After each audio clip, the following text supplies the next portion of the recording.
ಲಿಂಗ ಮಹಾರಾಜ ನನ್ನ ನೀಡಿದನ್ನು ತಾವು ಸಲ್ಲಿಸಿ ಅದರಂತೆ ಸದ್ಗುರು ಸಮರ್ಥ ಗಣಪತರಾವ್ ಮಹಾರಾಜರಿಗೆ ಸಹಿತ ನನ್ನ ಕೀರ್ತಿಯನ್ನು ತಾವು ಸಲ್ಲಿಸಿ ಇವತ್ತಿನ ಈ ಕಾರ್ಯಕ್ರಮಕ್ಕೆ ಆಗಮಿಸಿದ ಎಲ್ಲ ಗುರುಬಂಧುಗಳಿಗೂ ತಾಯಂದಿಗೂ ನನ್ನ ಶಿರಸಾಷ್ಟಾಂಗ ನಮಸ್ಕಾರ ಅರ್ಪಿಸಿ ಎರಡು ವಿಷಯಗಳನ್ನು ತಾವು ಮುಂದೆ ಮಾಡೋಣ. ಅಜಾತ ನಾಗಲಿಂಗ ಅಜಾತ ಅಂತಂದ್ರೆ ಯಾರಿಗೂ ಒಟ್ಟು ಶತ್ರುಗಳು ಇಲ್ಲ ಅಂತವ್ರಿ. ನಮ್ಮ ಕರ್ನಾಟಕದ ಶತ್ರುಗಳು ಇರ್ತಾರೆ. ನಮಗವ್ರಿಗೆ ಪರಿಸ್ಥಿತಿ ನಾವು ಒಬ್ಬರು ನಮ್ಮನ್ನ ಎದುರು ಮಾಡ್ತಿರ್ತಾರೆ, ಒಬ್ಬರು ನಮ್ಗೆ ಬೈತಿರ್ತಾರೆ. ಇದು ನಡೆದಿದ್ದೆ ಪ್ರಪಂಚದಾಗ. ಆದ್ರೆ ನಾಗಲಿಂಗ ಅವ್ರಿಗೆ ಯಾವಾಗಲೂ ಇದ್ದಿದ್ದಿಲ್ಲ. ಯಾಕಂತಂದ್ರೆ ಅವರು ದೈವ ಪುರುಷರು. ಅವ್ರ ಬಗ್ಗೆ ಒಂದು 5 ನಿಮಿಷ ಹೇಳ್ಬಿಡ್ತಾರೆ. ಒಮ್ಮೆ ಕೈಲಾಸದಾಗ ಶಿವ ಮತ್ತು ಪಾರ್ವತಿ ಕೂತಿದ್ರು, ಚರ್ಚೆ ಮಾಡ್ಕೊತ ಕೂತಿದ್ರು. ನಾರದರು ಬಂದರು. ಬಂದ್ಬಿಟ್ಟು ಶಿವ ಕೇಳಿದ, ಹೆಂಗ ಭೂ ಕೈಲಾಸದಾಗ ಇದಕ್ಕೆಲ್ಲ ಈ ಭೂಮಿ ಒಳಗೆ ಹೆಂಗ್ ನಡೆದ ಅಂದಾಗ ಏನು ಸರಿ ಇಲ್ಲ, ಒಟ್ಟಾಗೆಲ್ಲ ಎಲ್ಲ ತಮ್ಮ ಸಮುದ್ರ ಪ್ರಜಾಳಿಕತ್ತಾರ ಅಂತ ಹೇಳಿದಾಗ ಪಾರ್ವತಿ ಪೂಜೆ ಇರಂತ, ಈ ಕೆಲಸ ಹೋಗಿ ಅಲ್ಲಿ ಸರಿ ಮಾಡುವುದಿನ ಕೆಲಸ ಪಾರ್ವತಿ ನೀನ ಹೋಗಿ ಅವತಾರ ತಗೋ ಅಂದಾಗ ಪಾರ್ವತಿ ಹೂ ಅಂತ.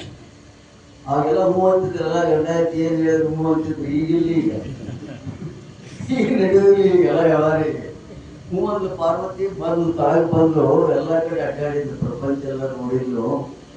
ಕೊನೆಗೆ ರಾಯಚೂರು ಜಿಲ್ಲಾ ಮಾನ್ವಿ ತಾಲೂಕು ಜವಳಗೇರ ಅಂತೇಳಿ ಗ್ರಾಮಕ್ಕೆ ಬಂದು ಅಲ್ಲಿ ಮೌನೇಶ ಮತ್ತು ನಾಗಲಾಂಬಿಕಾ ಅಂತ ಹೇಳಿ ಸತಿಪತಿ ಇಬ್ಬರು ಅವರು ವಿಶ್ವಕರ್ಮದವ್ರೆ, ಬಹಳಷ್ಟು ಒಳ್ಳೆಯವ್ರೆ. ಹೆಂಗ್ ನಮ್ಮ ಮಹಾರಾಜರ ತಂದೆ ತಾಯಿಗಳು ಹೆಂಗೆ ತಮ್ಮ ಸೇವೆ ಮಾಡ್ಕೊತಿದ್ರಲ್ಲ, ಹಂಗೆ ಭಗವಂತನ ಕಾರ್ಯನ ಮಾಡ್ಕೊತಾ ಇದ್ರು, ಸತ್ಸಂಗದಾಗ ಇದ್ರು.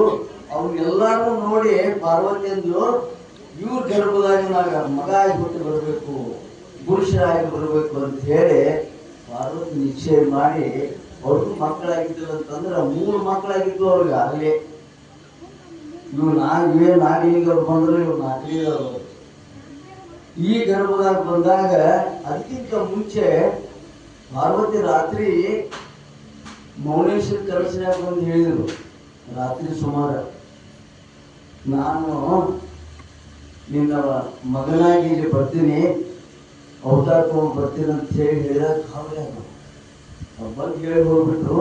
ಅದೇ ರಾತ್ರಿನೇ ನಾಗಲಿಂಗ ಅವ್ರ ತಾಯಿಗೂ ಸಹಿತ ಹೆಂಡತಿಗೆ ಸಹಿತ ಕನಸಿನಾಗ ಬಂದು ನಾ ಅವತಾರ ತಗೊಂಡು ಬರ್ಲಿಕ್ಕತ್ತೀನಿ ಅಂತ ಹೇಳಿದಾಗ ಆಕೆಗೂ ಇಬ್ಬರು ಸಂಭಾಷಣೆ ಮಾಡಿದ ಮುಂದೆ ಅದು ಗರ್ಭಧಾರಣೆ ಮಾಡಿದ್ಲು. ಆ ಜವಳಗೆರ ಗ್ರಾಮದಾಗ ನಾಗಲಿಂಗ ಅವರು ಹುಟ್ಟಿದ್ರು. ಇವತ್ತಿಗೆ ಅವ್ರಿಗೆ 214 ವರ್ಷ ಆಯ್ತು ಜಯಂತಿ ಮಾಡಿದ್ರೆ. ಅವ್ರು ದೇಹ ಬಿಟ್ಟು ನೋಡಿದ್ರೆ 145 ವರ್ಷ, 69 ವರ್ಷ ಬದುಕ್ಯಾರ. ಇದ್ದೆ 69 ವರ್ಷ. ಇಂಥ ಒಂದು ನಾಗಲಿಂಗ ಅವ್ರು ಹುಟ್ಟಿದ ಮೇಲೆ 5 ವರ್ಷ ಆಗೋ ತನಕ ಸುಮ್ಮನೆ ಇದ್ರು. ಶಾಲೆಗೆ ಹಚ್ಚಿದ್ರು, ಅದ ಊರಾಗ ಎಲ್ಲ ಮಾಡಿದ್ರಲ್ಲ. ಮಾಸ್ತರ್ ಏನ್ ಹೇಳ್ತಾರೆ ಅದಕ್ಕಿಂತ ಮೊದಲೇ ಮಾತಾಡೋರು. ಅಂತ ಒಂದು ಯೋಗ್ಯತಾ ಆ ನಾಗಲಿಂಗವ್ರಿಗೆ. ನಾಗಲಾಂಬಿಕಾ ಇದ್ದಿದ್ದಕ್ಕೆ ಇವ್ರಿಗೆ ನಾಗಲಿಂಗ ಅಂತ ಹೇಳಿ ಹೆಸರು. ಅವ್ರ ಮನೆದೇವರು ನಾಗಲಿಂಗನೇ. 5 ವರ್ಷ ಆಯ್ತು, ಎಲ್ಲ ಆಯ್ತು. ಖರೆ ಮುಂದೆ 1812ನೇ ಇಸ್ವಿಗೆ ಅವರು ತಾವು ಬಿಡ್ತಾರೆ. 12 ವರ್ಷ, 145 ವರ್ಷ ಮುಗಿದಿದ್ದು. 5 ವರ್ಷ ಇದ್ದಾಗ ನಾಗಲಿಂಗ ಶಾಲೆ ಬಿಟ್ಟು ಬಂದ್ಮೇಲೆ ಅವ್ರ ತಾಯಿ ಸ್ನಾನಕ್ಕೆ ಹೋದಾಗ ನೀವು ಒಳಗೆ ಹೋಗ್ತಾರೆ. ನೀವೆಲ್ಲ ಕೇಳ್ತೀರಿ, ನೆನಪು ಮಾಡೋದಿಲ್ಲ. ಎಲ್ಲಾರು ಕೇಳ್ತೀವಿ ನಾವು, ಎಲ್ಲಾರು ಸತ್ಪುರುಷ ಸೇರ್ತೀರಿ. ಕೇಳಿ ಬಿಟ್ಟು ಹೋಗಿ ಚಟ ನಮ್ಗೆ ಬಿಟ್ಟು ಬಿಡೋದು, ಅಲ್ಲಿಗೆ ಕೇಳೋದು ಬಿಟ್ಟು ಬಿಡೋದು. ಅದಕ್ಕೆ ನಮ್ಗೆ ಭಾಳ ತಲೆ ಕೆಡ್ಸೋದಿಲ್ಲ. ಅವ್ರೇ ಹಂಗಾದ್ರು ನಾವಕ್ಕೆ ಹಿಂಗಾಗಿ ಅಂತ ಎಲ್ಲೂ ಅಂದಿಲ್ಲ ನಾವು. ಇದು ರುಚಿ ಹತ್ತಿದ ಆಗ ಹೇಳಿದ್ರಲ್ಲ, ಇದ್ರಾಗ ಆರಾಮರ್ಷ ನಮಗೆ ಹತ್ತಿದವಳೆ. ಯಾಕೆ ಈ ಭೂಮಿ ನಮ್ಮದು, ಈ ಅಂಗಡಿ ನಮ್ಮದು, ಈ ನೌಕರಿ ನಮ್ಮದು, ರಾಜ್ಯ ನಮ್ಮದು, ಎಲ್ಲ ನಮ್ಮದು ಅಂತೇಳಿ ಖಾತ್ರಿ ಮಾಡ್ಕೊಂಡು ಕೂತೀವಿ. ಸಾಯಂಕಾಲ ಸಹಿತ ನಾವು ಖಾತ್ರಿ ಮಾಡ್ಕೊಂಡು ಕೂತೀವಿ. ಸಾಯೋ ಕರೆ ಅದಕ್ಕೆ ಸಾಂಗ್ಲಿ ಮಹಾರಾಜ ಒಬ್ಬ ಹಾಡು ಇಟ್ಟಿದ್ದಂತ್ರಿ, 2 ತಾಸು ಮುಂದೆ ಹೊಡ್ಯಾವಂತ ಜಂಟಿ ಏನ್ ಹೊಡಿತಿದ್ದ ಅಂದ್ರೆ ಮಹಾರಾಜರ ಮುಂದೆ ಒಂದು ಮಹಾರಾಜ್ ನಿಮ್ಗೆ ಸಾವು ಸಮೀಪ ಬಂದ ಇಷ್ಟಕ್ಕ ನಿಮ್ಸಿದ್ದವ ನಾವ್ ಹಂಗಡ ಇನ್ನಷ್ಟು ಬದುಕ್ತಿ ಅಂತ ಹೊಡಿಸ್ತೀವಿ, ಇನ್ನೂ ಬದುಕ್ತೀನಿ, ಇನ್ನಷ್ಟು ನಿನ್ ಕಡೆಯಿಂದ ಆಗಲಿ, ಇನ್ನಷ್ಟು ಇಲ್ಲೇ ಇರಬೇಕು, ಇನ್ನಷ್ಟು ಗಳಿಸ್ಬೇಕು ಅನ್ನೋಂಥ ಭಾವನಾರ್ಥ ಬದಾಗಿ ಭಕ್ತಿ ಮಾರ್ಗ ಸತ್ಸಂಗದಾಗಿರ್ಲಿ ನನ್ನ ಜೀವನ ಅಂತ ಹೇಳಿ ನಮ್ಮ ಅಜ್ಜಿ ಆಗ ಹೇಳಿದ್ರ ಗಾಡಿಗಳಿದ್ದವರೆಲ್ಲ ತುಕಾರ ಮಾಡಿದ್ರು ತುಡುಗರೆಲ್ಲ ಇದನ್ನ ಮಾಡಿ ಮತ್ ನಾವೇನಿರ್ತೀವಲ್ಲ ನಮ್ಮ ಮಹಾರಾಜರ ಕೈಯಾಗಿದ್ದಾಗ ನಾವು ಬಾರೆ ಯಾರ್ಯಾರು ಸರಿ ಇದ್ದಿದ್ರಲ್ಲ ನಾವು ನಮ್ಗೆಲ್ಲಾರು ಮಹಾರಾಜರು ಒಪ್ಕೊಂಡಾರ ಅಂತ ಹೇಳಿ ಇವತ್ತಿಗೆ ಕೂತೀವಿ. ಇಲ್ಲ ನಾನು ಕುಟುಂಬಗಳನ್ನ ಸರಳ ನಾವು ಯಾರು ಖರೆ, ಆದ್ರೆ ಮಹಾರಾಜರ ದೃಷ್ಟಿ ಬಿಟ್ಟಿದ್ದಕ್ಕೆ ಮಹಾರಾಜರು ನಮ್ಗೆ ಉಪದೇಶ ಕೊಟ್ಟಿದ್ದಕ್ಕೆ ಅವ್ರು ನಮ್ಗೆ ಹಿಡ್ಕೊಂಬಂದು ಎಲ್ಲ ಇಷ್ಟು ಮಾಡಿದ್ದಕ್ಕೆ ಇವತ್ತ ಇಷ್ಟು ಪ್ರಮಾಣದ ಬದಲಾವಣೆ ಆಗಿವಿ. ಅದಕ್ಕೆ ಎಷ್ಟು ಬದಲಾವಣೆ ಆಗಿವಿ? 1 ತಾಸು 2 ತಾಸು ಕೂತು ಕೇಳುವಷ್ಟೇ ಬದಲಾವಣೆ ಆಗಿವಿ. ಇಷ್ಟು ಬೇಕಾಗಿದ್ದಿಲ್ಲ ನಮ್ಗೆ ಮೊದಲೇ. ತಂದೆ ತಾಯಿ ಪುಣ್ಯದಿಂದ ಮಹಾರಾಜರ ಸಿಕ್ಕು ಅವ್ರ ಕಡೆಯಿಂದ ನಮ್ಗೆ ಉಪದೇಶ ಆಗಿದ್ದಕ್ಕೆ ಇವತ್ತಿನ ದಿವಸ ಏನಪ್ಪಾ ಅಂದ್ರೆ ಸಿದ್ಧಯ್ಯ ಪುರಾಣ ಕೇಳಿದ ಮನುಷ್ಯರಾಗಿವಿ ಬರೀ ಇನ್ನೂ ಇದ್ರೊಳಗೆ ಹಿಡಿಬೇಕು, ಅಂತರಂಗದ ಕಣ್ಣು ನೋಡಬೇಕು. ಸ್ವರೂಪ ಸಾಕ್ಷಾತ್ಕಾರ ನಮ್ದು ಈ ಸಂಪ್ರದಾಯ ಇರುವುದರಿಂದ ನಾವೆಂದೂ ನೋಡಿಲ್ಲ. ಮಹಾರಾಜರ ಸ್ವರೂಪಕ್ಕೆ ನಾವು ಇನ್ನೂ ತನಕ ಅದ್ರ ಬಗ್ಗೆ ವಿಚಾರಣೆ ಮಾಡಿ ದಾಸಬೋಧ ತುಂಬಿ ಬರೀ ಅದನ್ನೇ ಹೇಳ್ಯಾರ, ಜ್ಞಾನದ ಬಗ್ಗೆನೇ ಹೇಳಿದ್ರು ಸಹಿತ ಇನ್ನೂ ಒಮ್ಮೂ ಸಹಿತ ನಾವ್ ಯಾವ ಚರ್ಚೆನೂ ಮಾಡಿಲ್ಲ, ಅದ್ರ ಬಗ್ಗೆ ವಿಚಾರ ಮಾಡಿ. ಯಾಕಂದ್ರೆ ಅದ್ರ ಬಗ್ಗೆ ನಮ್ಗೆ ಅರ್ಥನೇ ಇಲ್ಲ. ಈ ಸತ್ಪುರುಷರು ಅದಕ್ಕೆಲ್ಲ ಇಷ್ಟೆಲ್ಲ ಜನತಾರೆ ಯಾಕೆ ಅವತಾರ ತಗೊಂಡ್ರು? ರಾಮನ್ ಹಿಡ್ಕೊಂಡು ರಾಮರಾವ್ ಮಾಡೋದ್ರ ತನಕ ಬಾಬುಸಾಹೇಬ್ ಮಾಡೋದ್ರ ತನಕ ರಾಮನವಮಿ ಹುಟ್ಟಿದ್ರು, ಅವರೆಲ್ಲ ಅವತಾರ ತಗೊಂಡ್ಬಂದ್ರು. ನಮ್ಮ ಮಹಾರಾಜ ಗೀತಾ ಜಯಂತಿ ಅವತಾರ ತಗೊಂಡ್ಬಂದ್ರು.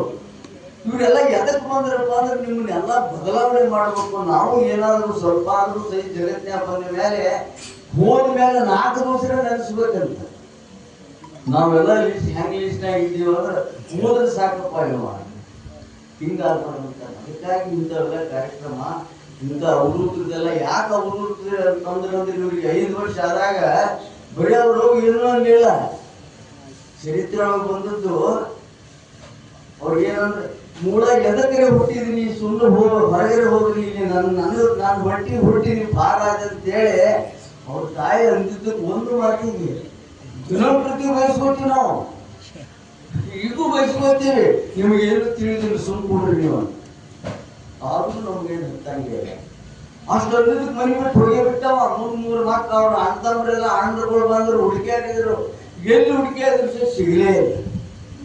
5 ವರ್ಷನಾಗೆ ಸಣ್ಣ ಹುಡುಗ ಇಷ್ಟು ಚುರುಕಿದ್ದವ್ ನಾಗಲಿಂಗ ಅಂದ್ರೆ 5ನೇ ವರ್ಷನಾಗ ವಿಚಾರ ಮಾಡ್ಲಿಕ್ಕೆ ಜಗತ್ತಿಗೆ ಉದ್ಧಾರ ಹೆಂಗ್ ಮಾಡ್ಬೇಕು ಅಂತೇಳಿ. ರಾಮದಾಸ್ ಮಾಡೋದು 8 ವರ್ಷನಾಗ ಮಾಡ್ಲಿಕ್ಕೆ ಇರ್ತಿದ್ರು, ಜಗತ್ತಿನ ಹೆಂಗ್ ಉದ್ಧಾರ ಮಾಡ್ಬೇಕು, ಹೆಂಗ್ ತಿದ್ದಬೇಕಂತೇಳಿ. ಅಂತ ಇದ್ರೊಳಗೆ ನಾಗಲಿಂಗವರೆಲ್ಲ ಹೊರಗೆ ಹೋಗಿ ಮುಂದೆಲ್ಲ ಅಡ್ಡಾಡಿದಾಗ ಮುಂದೆ 9 ವರ್ಷ 9 ವರ್ಷ ಆದ್ಮೇಲೆ ಮತ್ತೆ ವಾಪಸ್ ಬರ್ತಾರೆ ಮನೆಗೆ. ಬಂದ ಮೇಲೆ ಕೇಳ್ತಾರ ನಿಮ್ಮ ಮದುವೆ ಮಾಡ್ಬೇಕು ನೀನೆಲ್ಲ ಅಂದಾಗ ನನಗೆ ಯಾವುದೂ ಬೇಕಾಗಿಲ್ಲ. ಅವಧೂತರೆಲ್ಲ ಹಿಂಗೆ. ಅವಧೂತರು ಹೆಂಗಿರ್ತದಂದ್ರೆ ಒಂದು ಅವಧೂತ ನಿಮ್ಗೆ ಸುಮ್ಮನೆ ಹೇಳ್ತೇವೆ. ಲೋಕಾಪುರ ಭುಜಂಗ ಸ್ವಾಮಿಗಳು ಅವರು ಅವಧೂತರೇ, ಅವರು ಹಿಂಗೆ. ಅವ್ರಿಗೆ ಹಿಂಗಂತಿರಂಗಿಲ್ಲ, ಇಲ್ಲೇ ಹೋಗ್ಬೇಕು, ಹಿಂದಲೇ ಹೋಗ್ಬೇಕು, ಅಂತಲೇ ಹೋಗ್ಬೇಕು, ಇದೇ ಟೈಮು. ಯಾವ ಮನಸ್ಸಿಗೆ ಹೆಂಗೆ ಬರ್ತದೆ ಹಂಗೆ ಮಾಡೋರು ಅವರು. ಯಾರು ಉದ್ಧಾರ ಮಾಡೋದು ತಲೆ ಬಂದ್ರೆ ಮಾಡಿಬಿಡ್ತಾರೆ. ಏನು ವಿಚಾರ ಮಾಡುವಂಥದ್ದು ಆ ಕೆಟಗರಿ ಒಳಗೆ ನಾಗಲಿಂಗರು ಅವಧೂತರಿ ಅಂತ. ಲೋಕಾಪುರ ಭುಜಂಗ ಸ್ವಾಮಿಗಳು ಗೊಣ್ಣಾಗರದಾಗ ಒಂದು ಚಿರಂಬರೇಶ್ವರ ಸ್ವಾಮಿಗಳು ಇದು ಮಾಡಿದ್ರು, ದೊಡ್ಡ ಹೋಮ ಮಾಡಿದ್ರು. ಇವರು ಅದಕ್ಕೆ ಆಮಂತ್ರಣ ಕೊಟ್ಟಿದ್ರು, ಇವರು ಹೋಗಿದ್ರು. ಭುಜಂಗ ಸ್ವಾಮಿಗಳು ಹೆಂಗಿದ್ರು ಅಂತಂದ್ರೆ ಏನು ಒಂಥರ ಅರಿವಿ, ಒಂಥರ ಕೂದ, ಒಂಥರ ನಮ್ಮ ಇವ್ರು ಹಂಗೆ, ನಾಗಲಿಂಗ ಅವ್ರು ಹಂಗೆ. ಹಿಂಗ ಅಂತೇನಿಲ್ಲ, ಏನಾದ್ರು ಸ್ಮಶಾನ ಹೋಗಿ ಕೂಡ್ತಿದ್ರು. ಆ ಚಟ್ಟ ಆದ್ಮೇಲೆ ನಾನು ಮೆರವಣಿಗೆ ಮಾಡ್ತಾನ ಅವ್ರು. ಇವರೆಲ್ಲ ವಿಚಿತ್ರ ಮಂದಿ. ನಮ್ಮ ಕಣ್ಣಿಗೆ ವಿಚಿತ್ರ ಅನ್ಸಿದ್ರು ಸಹಿತ ಅವ್ರು ಮಾಡೋ ಉದ್ದೇಶ ಏನಿರ್ತದಪ್ಪ ಅಂದ್ರೆ ಜಗತ್ತಿಗೆ ಉದ್ಧಾರ ಮಾಡೋ ಸಂಬಂಧ ಅವ್ರು ಅವತಾರನ ಹಂಗೆ. ಹಂಗೆ ಲೋಕಾಪುರ ಸ್ವಾಮಿಗಳು ಹೋದ್ರು, ಉದಯ ಸ್ವಾಮಿಗಳು ಎಲ್ಲ ಮಂದಿ ಹುಟ್ಟು ಕೂತಿದ್ರು. ಎಷ್ಟು ಕೂತಿತ್ತು, ಪೆಂಡಾಲ್ ಎಷ್ಟಿತ್ತಂದ್ರೆ ಅದು ಆಗಿನ ಕಾಲದಾಗ ನಾವು ಹೇಳೋದು 25 ಕಿಲೋಮೀಟರ್ ಹೋಗ್ತಿತ್ತಂದ ಪೆಂಡಾಲ್. 25 ಕಿಲೋಮೀಟರ್. ಇಲ್ಲಿದ್ದವ್ರಿಗೆ ಅವ್ರಿಗೆ ಏನು ಗೊತ್ತಾಗ್ತಿತ್ತು ಅಷ್ಟೇ. ಅಂತ ಒಂದು ದೊಡ್ಡ ಪೆಂಡಾಲ ಇವರು ಹೋದ್ರು. ಎಲ್ಲ ಮಂದಿ ಎಲ್ಲ ಕಾರ್ಯಕ್ರಮ ಆತು, ಊಟ ಕೂತಿದ್ರು ಎಲ್ಲಾರು. ಬ್ರಾಹ್ಮಣರು ಪಂಕ್ತಿ ಆ ಪಂಕ್ತಿ ಎಲ್ಲ ನಡೆದಿತ್ತು. ಇವರು ಹೋಗಿದ್ರೆ ಕೂತ್ಗಳೆಲ್ಲ ಬ್ರಾಹ್ಮಣರು ಅಂದ್ರು, ಇವನ್ಯಾಕೆ ಕೂಡಿಸಿರಿ, ಇಲ್ಲಿ ಕೂಡಿಸ್ಬೇಡ್ರಿ ಅವನ್ನ. ಯಾರು ಏನು ಪರಿಸ್ಥಿತಿ ಏನು ಸ್ನಾನ ಮಾಡ್ಯಾನೋ ಇಲ್ಲೋ, ಏನ್ ಚಿತ್ರ ತಿರುಗಿ ಏನ್ ಮಾಡ್ತಾನೆ ಅಂತೇಳಿ ಎಲ್ಲ ಮಂದಿ ಶಾಣ್ಯಾಗಿರೋವ್ರೆ. ಈ ಮಂದಿ ಇಂಥ ಮಂದಿ ಇರೋವ್ರ ಮಂದಿಗಳೇ ಭುಜಂಗ ಸ್ವಾಮಿಗಳು ಅಂದ್ರು. ಎಲ್ಲ ಕರೆಸಿದ್ರು ನನಗಂದ್ರೆ ಚಿದಂಬರೇಶ್ವರ ಕರೆಸ್ರಂದ್ರು. ಅವ್ರು ಇಲ್ಲೂ ದೂರ ಹೋಗಿದ್ರು ಪಾಪ. ಇವ್ರು ಹೋಗ್ಬಿಡಂದ್ರು ಸ್ನಾನ ಮಾಡಿಲ್ಲ ನಾನು ಇದೇ ಈಗ ಕಾಶಿಯಿಂದ ಬಂದು ಸ್ನಾನ ಮಾಡ್ಕೊಂಡ್ ಬಂದ ಅಂತ ಹೇಳಿ ತಮ್ಮ ಜುಟ್ಟ ಏನು ತಿರುಗಿಸಿದ್ರು. ಇಡೀ ಇದ್ರ ನದಿಗತಿ ಆಗೋದು. ಇಡೀ ನೀರಾಗಿ ಎಲ್ಲ ಕಡೆ ಎಲಿ ಗಿಲಿ ಎಲ್ಲ ನೀರು ಚೆಲ್ಲಾಡಿತ್ತು. ಅಷ್ಟ ಚಿದಂಬರೇಶ್ವರ ಸ್ವಾಮಿಗಳು ಬಂದ್ರು, ಮಹಾಸ್ವಾಮಿಗಳು ಬಂದು ಇವ್ರೆಲ್ಲರಿಗೂ ಹೇಳಿದ್ರು, ಅವನ್ಯಾಕೆ ತಡೆದ್ರಿ ನೀವು? ಅವ್ರೆಲ್ಲ ತಡೆಯಂಗಿಲ್ಲ, ಅವ್ರದೂತರೆಲ್ಲ ತಡೆ ಪರಿಸ್ಥಿತಿ ಒಳಗೆ ಇರಂಗಿಲ್ಲ. ಅವ್ರು ಹೆಂಗಿರ್ತಾರಪ್ಪ ಅಂದ್ರೆ ನಿಮ್ಗೆ ಭಾಳ ನಿಮ್ಗೆ ಈ ಸದ್ಯಕ್ಕೆ ನೋಡ್ಲಿಕ್ಕೆ ಕಾಣಿಸ್ತದೆ, ನಮ್ಗೆ ಪ್ರಕಾಶ್ ಮಾಡೋದಕ್ಕಿಂತ ಕಾಣಿಸ್ತಾರೆ, ಹೆಂಗಿರ್ತಾರ ಅವರೆಲ್ಲ ಆ ಥರ. ಹಂಗ ಅಂದ್ಕೂಡೇನೆ ತಿರುಗಿಸ್ಕೊಂಡು ಗಾಬರಿ ಆದ್ರು ಮಂದಿ, ಎಲ್ಲ ಮಂದಿ. ಏನಿವ ಭುಜಂಗ ಸ್ವಾಮಿಗಳು ಯಾರು ತೆರಿಬೇಡ್ರಿ ಅಂತಂದ್ರು. ಯಾರು ತಡೆದ್ರು ಅವ್ರು ತೆರಿಬೇಡ್ರಿ, ಸುಮ್ಮನೆ ಕೂತ್ಕೊಡ್ರಿ, ಅವ್ ಏನು ಮಾಡ್ತಾನೆ ಅದು ನೋಡ್ಕೊಡ್ರಿ ಅಷ್ಟೇ ಅಂದಾಗ ಸಮಾಧಾನ ಆಗಿ ಪ್ರಸಾದ. ಇವು ಉಳಿದ್ರು. ಈಗ ಇವರೆಲ್ಲ ಹೋದಾಗ ಭೀಮವ್ರು ಉದ್ಧಾರ ಮಾಡಿದ್ರು, ಗದಗಿನಾಗ ಹೋಗಿ ಉದ್ಧಾರ ಮಾಡಿದ್ರು, ಮುದುಗಟ್ಟಿ ಅನ್ನುವಂಥ ದೇಶಪಾಂಡೆಯವ್ರು ಉದ್ಧಾರ ಮಾಡಿದ್ರು. ಇವ್ರಿಗೆ ಏನು ಬಾಯಿ ಬರ್ತದಲ್ಲ ಅದನ್ನೇ ಮಾಡೋರು. ಇವ್ರು ನಾಗಲಿಂಗ ಉದ್ದೇಶ ಬಂದು ಜನ್ಮ ತಾಳಿದ್ರೆ ಎದಕ್ಕಪ್ಪ ಅಂದ್ರೆ ಈ ಎಲ್ಲ ಈ ಇದ್ರ ಮಂದಿ ಏನಿತ್ತಲ್ಲ, ಅಧ್ಯಾತ್ಮದಿಂದ ಏನೋ ಹೊರಗೆ ಉಳಿದಿತ್ತಲ್ಲ, ಇವನ್ನೆಲ್ಲ ಒಳಗೆ ತಗೊಂಡ್ಬಂದು ಇದ್ರ ಸ್ವಲ್ಪ ಮರ್ಮವನ್ನು ತಿಳಿಸ್ಬೇಕು ಅನ್ನೋ ಸಂಬಂಧ ಅವ್ರು ಏನು ಮಾಡಿದ್ರು ಸಹಿತ ನಮ್ಮ ಉದ್ಧಾರಕ ಮಾಡ್ಯಾರ. ಹೊರತಾಗ ನಾಗಲಿಂಗ ಅಜ್ಜವ್ರು ಮತ್ತೊಂದು ಯಾರು ಮಾಡಿ ಅಂತ ಒಂದು ನಾಗಲಿಂಗ ಅಜ್ಜವ್ರ ಚರಿತ್ರೆ 25 ಅಧ್ಯಾಯ ಇದಾವೆ. ನಾನು ಇಲ್ಲಿ ಸುಮ್ಮನೆ ಹುಡ್ಕೋತಿ ಕೂತಿದ್ದಾರೆ.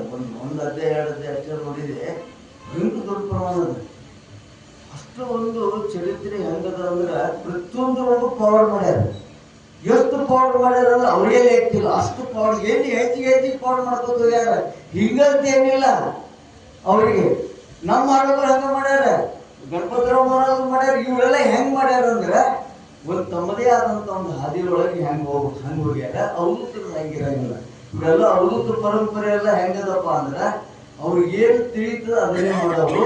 ಅದರೊಳಗೂ ಸಹಿತ ಒಂದು ಉದ್ದೇಶ ಇಟ್ಕೊಂಡು ಏನು ಮಾಡ್ತಿರ್ತಾರೆ, ಅದೆಲ್ಲ ಭಕ್ತರ ಕಲ್ಯಾಣಕ್ಕಾಗಿ ಮಾಡ್ತಿರ್ತಾರೆ. ಇಂಥ ಒಂದು ಜವಳಿಗೆರೆ ಗ್ರಾಮ ಈಗ ನೋಡಿ, ನಾನು ಕೆಲಸ ಮಾಡಿ ಬಂದೀನಿ. ರಾಯಚೂರು ಜಿಲ್ಲೆಯಲ್ಲಿ ಕೆಲಸ ಮಾಡಿದೆ. ಏನು ಗ್ರಾಮದಾಗ ಅರ್ಥನೇ ಇಲ್ಲ ಅಂತ ಒಂದು ಗ್ರಾಮ ಅದು ಜವಳಿಗೆರೆ ಗ್ರಾಮ. ಅಂದ್ರೆ ಅದನ್ನ ಯಾರು ಅಷ್ಟು ಬಹಳ ಲಕ್ಷ್ಯಕ್ಕೆ ತಗೊಂಡಿಲ್ಲ. ಖರೆ ಅಂತಲ್ಲಿ ನಾಗಲಿಂಗ ಅವರು ಜನ್ಮ ತಾಳಿದ್ರು. ಅವ್ರು ಮುಂದೆ ಸಾರವಾಡಕ್ಕೂ ಬಂದಾರ, ಬಿಜಾಪುರಕ್ಕೂ ಬಂದಾರ, ಇಲ್ಲಿಯೂ ಪೌಡ್ ಮಾಡ್ಯಾರ. ಮುಂದೆ ಶಾಪುರ ಹತ್ರ ಎಲ್ಲ ಒಂದು ಹಳ್ಳಿಯೊಳಗೆ ಹೋಗಿ ತಮ್ಮ ಗುರುಗಳನ್ನ ಆರಿಸ್ಕೊಂಡು ಆಮೇಲೆ ತಮ್ಗೆ ಏನು ಕೆಲಸ ಕಾರ್ಯಗಳನ್ನೇನು ಮಾಡ್ಯಾರಲ್ಲ ಅವೆಲ್ಲ ಈಗ ಇರೋ ತನಕ ಸಹಿತ ತಮ್ಗೆ ಇರುವುದು. ನಮ್ಮ ಮಹಾರಾಜ ಕುಟ್ಕಡಿ ಇರ್ತಿದ್ರು, ಇವ್ರಿಗೆ ಶಾಂತಿ ಕೊಟ್ಟಿರ್ತಿದ್ರು. ಅವ್ರ ಮೂಲ ಏನ್ ಮಾಡ್ಕೊಂಡಿದ್ದು ಯಾರೋ ನಮಗ ಎಲ್ಲ ಕಡೆ ಸುತ್ತಮುತ್ತಲ ಅಡ್ಡಾಡಿ ಯಾಕೆ ಅವ್ರ ಕಾಲದಾಗ ಸಿದ್ಧಾರೂಢರು, ಅವ್ರ ಕಾಲದಾಗ ಮಡಿವಾಳೇಶ್ವರು, ಅವ್ರ ಕಾಲದಾಗ ಮುರುಗೋಡು ಚಿದಂಬರೇಶ್ವರು, ಅವ್ರಿಗೆಲ್ಲ ಈ ಮಂಡಳ ಎಲ್ಲ ಆ ಕಾಲದಾಗ ಇದ್ದಾಗ ಭಕ್ತಿ ಹೆಂಗಿತ್ತಪ್ಪ ಅಂತಂದ್ರೆ ಪ್ರತಿಯೊಬ್ಬರು ಭಕ್ತಿ ಕಂಡಿದ್ರು. ಭಕ್ತಿಯೊಳಗೆ ರುಚಿ ತೋಡಿದ್ರು. ನಮ್ಗೆ ರುಚಿ ಇಲ್ಲ. ನಮಗೆ ಹೆಂಗಪ್ಪ ಅಂದ್ರೆ ತುಳಸಿಗೆ ಏನಾದ್ರು ಏನಂತ ಭಾಳ ಮಂದಿ ಬಂದೀವಿ. ನಾಗಲಿಂಗನ ಸಂಬಂಧ ಬಂದಾಗ ನಾವಲ್ಲ ಏನ್ ಅಲ್ಲಿಗಿಂದ ಗಂಡಾಪುರ ದೊಡ್ಡ ತಿರ್ಗ ಖರ್ಚು ಮಾಡ್ಕೊಂಡು ಕೂತಿರ್ತಾರ, ಹಂಗೆ ಮಾಡ್ತಾರೆ. ಆದ್ರೆ ನಿಜವಾದ ಉದ್ದೇಶ ಹಂಗಲ್ಲ. ಇವರು ಮೂಲಕ ನಾಗಲಿಂಗ ಅವ್ರು ಮಾಡಿಸ್ತಿರ್ತಾರೆ. ಅವ್ರು ಸುಮ್ಮನೆ ಹೆಸರಿಗೆ ಅಷ್ಟೇ. ಅದು ನಡೆದಿದ್ದು ಏನಪ್ಪ ಅಂತಂದ್ರೆ ನಮ್ಮ ಮಹಾರಾಜಪ್ಪ ಅವ್ರಿಗೆ ಆಯ್ತು. ಇಲ್ಲಿ ಬಂದಾಗ ಏನೈತಿತ್ತಲ್ಲಿ ಇವರು ತುಳಸಿಗೆ ಏರವ್ರು ಏನಪ್ಪ ಅಂದ್ರೆ ಬರೇ ತುಳಸಿಗೆ ಏರವ್ರು. ಈಗಿನ ಪರಿಸ್ಥಿತಿ ಬೇರೆ, ಆಗಿನ ಪರಿಸ್ಥಿತಿ ಬೇರೆ. ಯಾಕೆ ಹಿಂಗೆ ಬದಲಾವಣೆ ಆಯ್ತಂದ್ರೆ ನಿಷ್ಠಾ ಬೇಕು, ವಿಶ್ವಾಸ ಬೇಕು. ಯಾರು ವಿಶ್ವಾಸ ನೀವು ನಿರಂತರವಾಗಿ ಇಟ್ಕೊಂಡು ಹೋಗ್ತಾರೆ ಅವ್ರು ಬಿಟ್ಟರೆ ನನಗೆ ಜನ್ಮದಾಗ ಮತ್ತೊಬ್ರು ಯಾರು ಇಲ್ಲಪ್ಪ ಅನ್ನುವಂಥದ್ದು ಏನು ಯಾರಿಗೆ ಭಾವ ಬರ್ತದಲ್ಲ, ಯಾರ ಮೇಲೆ ಇಡ್ರಿ. ಯಾರು ಒಬ್ಬರು ಮಾಡ್ಕೊಂಡ ಮೇಲೆ ಒಬ್ಬರ ಮೇಲೆ ಪೂರ ನಿರಂತರ ಉಸಿರು ನಿಲ್ಲುವವರೆಗೂ ಅವರೇ ನನ್ನ ಉದ್ಧಾರಕರ್ತ ಅಂತೇಳಿ ಯಾರು ಹೋಗ್ತಾರೆ ಅವ್ರಿಗೆ ಎಂದೂ ತೊಂದರೆ ಆಗುವುದಿಲ್ಲ, ಅವ್ರು ಉದ್ಧಾರ ಆಗೇ ಆಗ್ತಾರೆ. ಅಂತ ಒಂದು ಈ ಪರಂಪರೆ ಇಂಥ ಪರಂಪರೆ ಒಳಗೆ ಭಾವಸಾಹೇಬ್ ಮಹಾರಾಜರು ಬಂದರು, ರಾಮರಾವ್ ಮಹಾರಾಜರು ಬಂದರು, ಗಿರಿಮಲೇಶ್ವರ ಮಹಾರಾಜರು ಬಂದರು, ಎಂಥವ್ರು ಬಂದು ಹೋಗ್ಯಾರಲ್ಲ. ಎಲ್ಲರೂ ಬಂದು ಜನ್ಮ ತಾಳಿದ್ದು ಎದಕ್ಕೆ ತಾಳಿದ್ರೆ ಉದ್ಧಾರ ತಗೊಂಡ್ರ ಅಂದ್ರೆ ಅಷ್ಟು ಉದ್ಧಾರ ಮಾಡೋ ಸಂಬಂಧ ಬಂದ್ರೆ ಹೊರತಾಗಿ ಮತ್ತೆ ಅದಕ್ಕೂ ಬಂದಿಲ್ಲ. ಅದಕ್ಕಾಗಿ ನಮ್ಮ ಪುಣ್ಯ ಭಾಗ್ಯವಂತ ನಾವು ಎದಕ್ಕಪ್ಪ ಅಂತಂದ್ರೆ ನಮ್ಮ ಮಹಾರಾಜರು ಸಿಕ್ಕಿರಲ್ಲ, ನಮಗೆ ನಾಗಲಿಂಗನ ಬಗ್ಗೆ ತಿಳಿತಲ್ಲ, ಇಲ್ಲಿಗೆ ನಮ್ಗೇನಿದ್ರೆ ಬಾ ತಲೆ ಕೆಡಿಸ್ಕೊತಿದ್ದಿಲ್ಲ. ಬೇರೆ ಮಂದಿ ಜಗತ್ತಿನಾಗ ಇಂಥವ್ರು ಇವ್ರದ ಯಾಕೆ ತಿಳ್ಕೊಳ್ಳೋದು ಬಂತಂದ್ರೆ ಇಂಥವ್ರ ಮೂಲಕ ಇವ್ರಿಗೂ ತಿಳಿಲಿ ಅನ್ನುವಂಥ ವಿಷಯ ಏನು ತಿಳಿಸಿದ್ರಲ್ಲ, ಇದು ಮಹಾರಾಜರು ಮಾಡಿದಂಥ ಕೃಪಾ ಅಂತ ನಾವು ಬರ್ಸ್ಕೋಬೇಕು. ನಾಗಲಿಂಗನ ಅದನ್ನು ಒಂದು ತಿಳ್ಕೊಡ್ರಿ. ಏನು ಕೇಳ್ತಿಲ್ಲ, ಆ ಚರಿತ್ರೆ ಓದಿದ್ರೆ ಭಾಳ ಮಜಾ ಅದ ಚರಿತ್ರೆ. ನಿಮ್ಗೆ ಎಷ್ಟು ಓದಿದ್ರು ಓದಾಮಿನ ಅನಿಸ್ತದ ಆ ಚರಿತ್ರೆ. ಅಂಥದ್ದೊಂದು ಚರಿತ್ರೆ ಅದು. ಎಲ್ಲ ಚರಿತ್ರೆಗಳು ಹೇಗೆ ಇರ್ತಾವ. ಭಾವಸಾಹೇಬರ ಚರಿತ್ರೆ ಓದ್ರಿ ಬಿಡೋಂಗೆ ಅನಿಸಂಗಿಲ್ಲ, ಗಿರಿಮಲೇಶ್ವರ ಮಹಾರಾಜ್ ಓದ್ರಿ ಬಿಡಂಗೆ ಅನಿಸಂಗಿಲ್ಲ, ಚೈತನ್ಯಧಾರೆ ಓದ್ರಿ ಬಿಡಂಗೆ ಅನಿಸಂಗಿಲ್ಲ. ಎಲ್ಲ ಚರಿತ್ರೆಗಳು ಹಂಗೆ ಯಾಕೆ ಹಂಗೆ ಅನಿಸ್ತಾವಂದ್ರೆ ನಾವು ಅದ್ರಾಗ ಇದ್ದೀವತ್ತು ತಿಳ್ಕೊಂಡಿರೋದು ಹಂಗೆ ಅನಿಸ್ತದೆ. ಏನು ನಮಗೇನು ಸಂಬಂಧ ಇಲ್ಲ ಬಿಡೋದು, ಕಾದಂಬರಿ ರೀತಿ ಓದಿದ್ರೆ ಅದು ಅರ್ಥ ಆಗೋದಿಲ್ಲ.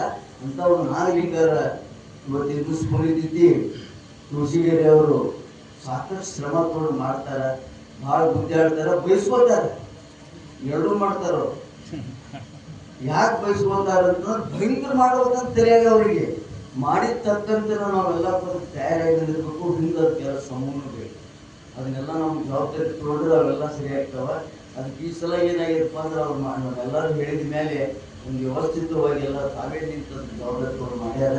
ನಾವೆಲ್ಲ ಸರ್ಕಾರ ಕೊಡೋನು ನಮ್ಮ ಸಂಬಂಧ ಮಾಡೋದ್ರಿಂದ ಈ ಸತ್ಸಂಗದಾಗ ನಾವು ಏನಾದರೂ ಒಂದು ಲಾಭ ತಗೊಂಡು ಏನ್ರಿ ಹೇಳಿದ್ದು ಒಂದು ವಿಚಾರಗಳು ತಗೊಂಡು ನಾವು ಓದಿವ ಅಂತಂದ್ರೆ ನಮಗೂ ಏನು ಅನಿಸ್ತಪ್ಪ ಅಂತಂದ್ರೆ ಬಂದಿದ್ದಕ್ಕೆ ಸಾರ್ಥಕ ಆತಪ್ಪ ಅನ್ನುವಂಥ ಭಾವ ನಾವು ಬಂದ್ರಂದ್ರೆ ಬಂದಿದ್ದಕ್ಕೂ ಸಾರ್ಥಕ.